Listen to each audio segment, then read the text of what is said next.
The Eternal Dance of Shiva and the Human Soul. The story exploring the profound relationship between Shiva, the supreme deity of destruction and transformation in Hinduism, and a human soul.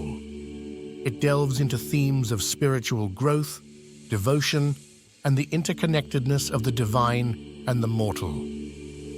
The story explores the relationship between Shiva and Aditi, illustrating her journey of spiritual growth as she learns to embrace life as a cosmic dance, ultimately discovering freedom through transformation and surrender. In the vast cosmic expanse, where time ebbs and flows like the eternal waves of the ocean, Shiva sat in profound meditation atop Mount Kailash. His presence was both awe-inspiring and soothing, embodying the paradoxes of creation and destruction, stillness and motion. It was in this realm of infinite peace and power that a human soul, weary and searching, approached the divine. This soul was not unlike many others, battered by life's trials, yearning for understanding, and burdened with the weight of countless lifetimes. Her name was Aditi, which meant boundless, though she often felt anything but limitless. Her life on earth had been filled with fleeting joys and deep sorrows, moments of triumph shadowed by lingering doubts. She had climbed mountains and crossed deserts, both literal and metaphorical, in search of truth. And now, standing before Shiva, she felt a flicker of hope that her journey was nearing its culmination. "Why do you seek me?" Shiva's voice resonated, deep and omnipresent, yet intimate, as though it spoke directly to the core of her being. Aditi hesitated, her words caught in her throat. The presence of Shiva was overwhelming. His third eye, closed yet potent, seemed to peer into the depths of her soul. "I seek freedom," she finally managed to say. "Freedom from suffering, from ignorance, from this endless cycle of birth and death." Shiva's eyes, half closed in meditation, opened slightly, revealing a gaze that held galaxies within. "Freedom is not found in escape, but in transformation," he said. "Are you prepared to shed all that you are to become all that you must be?" The question unsettled her. She had spent so long defining herself, her loves, her losses, her achievements, her failures. To surrender it all seemed terrifying.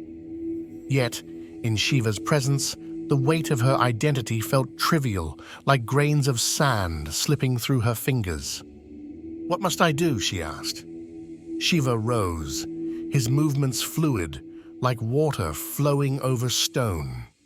He extended his hand, and in it appeared a blazing trident, the Trishula, representing the triad of creation, preservation, and destruction. "Dance with me," he said simply. Aditi blinked in confusion. Dance? She had expected rituals, penance, or perhaps ascetic practices, but Shiva, the cosmic dancer, had something different in mind. "The universe is a dance," Shiva explained. "To understand it, you must become it. You must surrender to its rhythm, its chaos, its stillness. Only then will you find the freedom you seek." Hesitant yet intrigued, Aditi stepped forward. Shiva began to move, his steps purposeful and deliberate, each motion a story. The swirling of his arms spoke of galaxies forming. The stamping of his feet resonated with the destruction of worlds. Aditi tried to mimic him, but her steps were clumsy, her movements disconnected. She stumbled, falling to her knees. "I can't do this," she said, tears streaming down her face. "I'm not divine like you." Shiva knelt beside her, his expression tender yet firm. "Divinity is not something separate from you. It is the core of your being. The dance is not about perfection. It is about presence.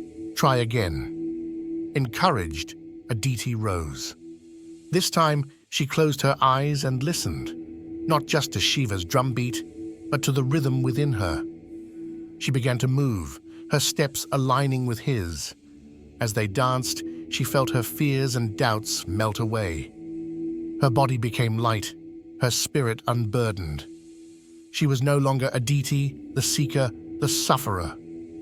She was a part of the cosmic dance, flowing effortlessly with Shiva.